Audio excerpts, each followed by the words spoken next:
네, 오늘 본문의 말씀은 입다가 사사로 세워지는 장면을 보여주고 있습니다. 입다는 길르앗 사람으로 큰 용사로 소개됩니다. 큰 용사라는 말은 군사적으로 큰 능력을 가지고 있다는 뜻입니다. 하지만 입다는 기생, 다시 말하면 창녀의 아들이었습니다. 출신 성분이 좋지가 않은 겁니다. 그래서 그의 이복 형제들은 그를 쫓아내 버립니다. 집에서 쫓겨난 입다는 고향을 떠나 돕당으로 가서 그에게로 몰려든 잡류들과 함께 생활합니다. 이런 모습을 보면 입다는 이스라엘의 지도자인 사사가 될 만한 자격이 없어 보입니다. 버림받은 사생자요 추방자입니다. 어울리는 사람들도 그렇게 긍정적이지 않습니다. 잡류들, 비류한 사람들과 함께하고 있습니다.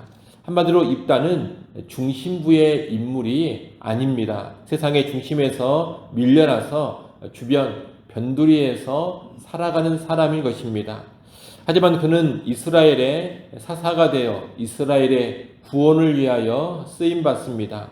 특히 이 입다는 우리가 뒤에 보면 알겠지만 온전한 믿음이나 반듯한 신앙을 가지고 있는 그런 사람이 아닙니다. 신앙적인 면에도 문제가 좀 있는 그런 사람이 입다입니다. 하지만 그럼에도 불구하고 하나님께서 입다를 세우시고 입다를 사용해 주셨습니다. 여러분, 입다 같은 사람도 하나님이 쓰시는데 오늘 우리가 하나님 앞에 바른 믿음으로 살아간다면 하나님께서 어찌 우리를 사용하시지 않겠습니까? 우리는 세상의 실패와 거절이 곧 끝이 아니라는 것을 잘 알아야 합니다. 세상의 중심에서 밀려난 사람이라 하더라도 세상에서 실패하고 세상 사람들로부터 거부당한 사람이라 하더라도 하나님 앞에서는 하나님 나라에서는 얼마든지 쓰임받을 수가 있습니다. 그러니 세상의 실패와 거부, 세상에서 받은 상처와 아픔으로 무너져 있지 마시고 언제나 믿음으로 하나님 앞에 서시고 믿음으로 살아가시기를 바랍니다. 그래서 세상의 자격이나 세상의 조건과 상관없이 하나님 나라에서는 귀하게 쓰임받는 여러분들이 될 수 있기를 바랍니다. 이렇게 입다는 기생의 아들로 추방당한 사람인데 암몬이 이스라엘을 쳐들어오자 길르앗의 장로들이 입다를 찾아옵니다. 암몬의 침략 앞에 앞장서서 싸울 수 있는 그런 사람이 없었기 때문입니다. 그 전에 입다가 집과 고향에서 쫓겨날 때는 이 장로들이 수수방관했습니다. 원래 하나님의 율법에 따르면 기생에게서 태어났다 하더라도 아들로 인정받고 있다면 마땅히 아버지의 유산을 일정 부분 물려받을 수 있습니다. 그런데 입다의 이복 형제들은 아버지의 유산을 물려주지 않겠다면서 입다를 쫓아내 버린 겁니다. 이것은 율법에 정해진 이스라엘의 상속법을 깨뜨린 겁니다. 입다 입장에서는 무척 억울한 일을 당했다 이렇게 말할 수가 있습니다. 그런데 그런 상황에서 성읍의 어른이요 성읍의 지도자들이라고 할 수 있는 장로들이 아무런 조치도 취하지를 않았습니다. 그들이 무슨 생각을 했느냐, 이런 입다를 굳이 보호해 줄 필요가 없다 그런 생각을 한 겁니다. 한마디로 그때는 이 입다가 별 볼 일 없었기 때문에 장로들이 다 외면하고 모른 척 해버린 겁니다. 그러다가 이제 자기들이 위기에 처하자 군사적 능력이 있는 입다를 찾아와서 전쟁을 지휘해 달라고 부탁하고 있는 겁니다. 이를 보면 이 장로들은 그때그때의 필요에 따라서 사람을 이용하려는 자들이라는 것을 우리가 알 수 있습니다. 이들은 아무런 쓸모가 없다 그렇게 생각될 때는 가차없이 외면하고 버립니다. 그러다가 필요하다 싶을 때는 함께하자고 우리를 도와달라고 찾아와서 간절히 부탁을 하는 그런 사람들입니다. 이 부탁을 할 때도 뭐라고 하느냐? 6절에 보면 당신은 와서 우리의 장관이 되어달라 그렇게 말하고 있습니다. 이 장관이라는 말은 전쟁 시에 군사 지휘관을 뜻하는 말인데 장로보다 낮은 지위의 사람입니다. 장로보다 낮은 지위의 직분으로서 장로들의 명령에 따라 전쟁을 수행하는 사람이 장관입니다. 지금 이 장로들은 입다를 불러다가 자기들의 수하에 두고 부리려고 하는 겁니다. 아마 입다가 전쟁에 이겨 위기를 다 해결하고 나면 다시 입다를 내쳐버릴지도 모릅니다. 이들은 달면 삼키고 쓰면 뱉어버리는 사람들이기 때문에 장관 자리를 제안한 데에는 충분히 그렇게 할 의도가 있어 보입니다. 이 장로들은 대단히 교활한 자들인데 우리는 이런 장로들의 모습을 본받지 않도록 주의해야 하겠습니다. 우리는 사람을 출신이나 외모를 가지고 취해서는 안 됩니다. 또한 우리의 필요와 이익에 따라서 사용했다 버렸다 그렇게 살아서도 안 됩니다. 필요할 때는 사람을 데려다 부려먹고 쓰다가 필요가 없어지면 가차없이 폐기 처분해버리는 그런 사람이 되어서는 안 되는 겁니다. 오늘날 세상은 사람을 이용하는 것이 아주 보편화된 시대입니다. 이런 시대에 우리는 성경의 가치관으로 사람을 대할 줄 알아야 하겠습니다. 우리는 사람을 그 자체로 존귀하게 여겨야 합니다.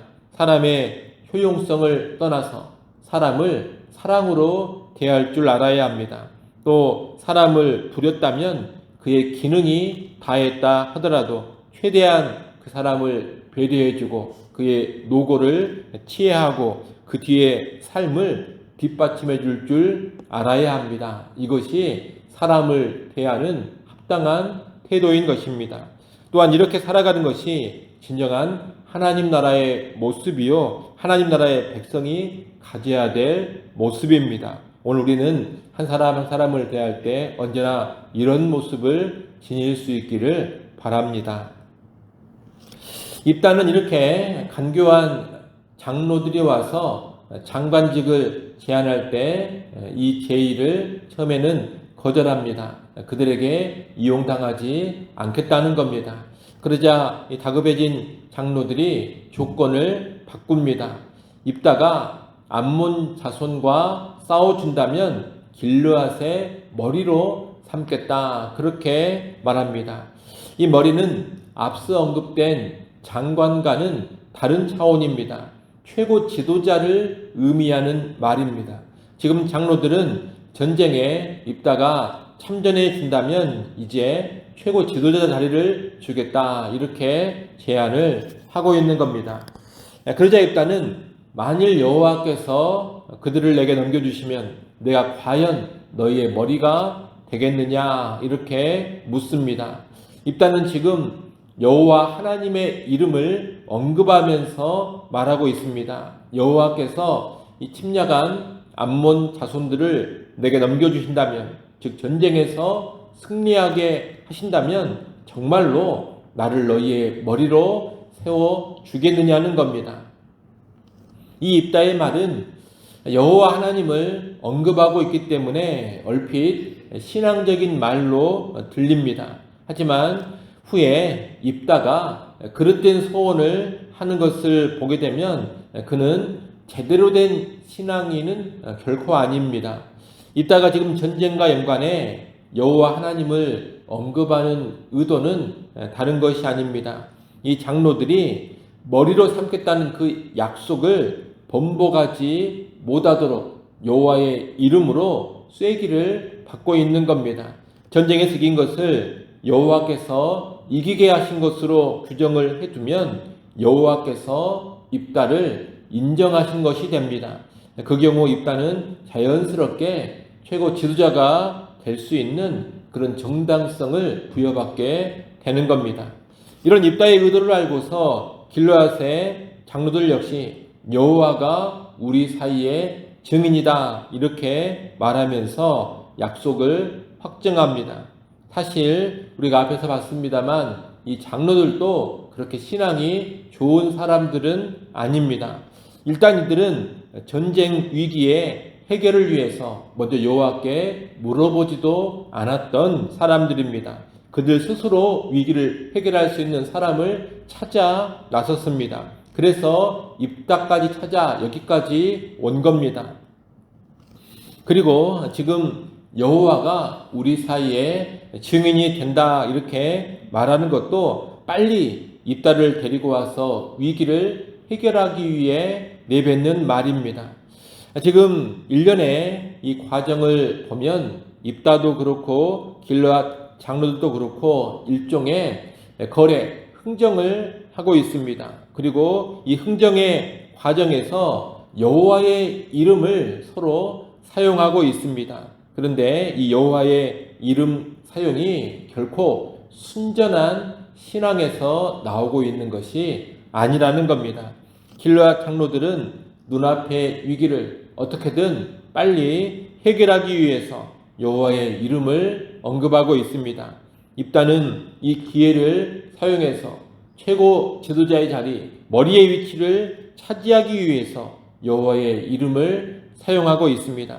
다시 말해 자기들의 문제 해결과 자기들의 야망을 성취하기 위해서 여호와의 이름을 사용하고 있는 겁니다.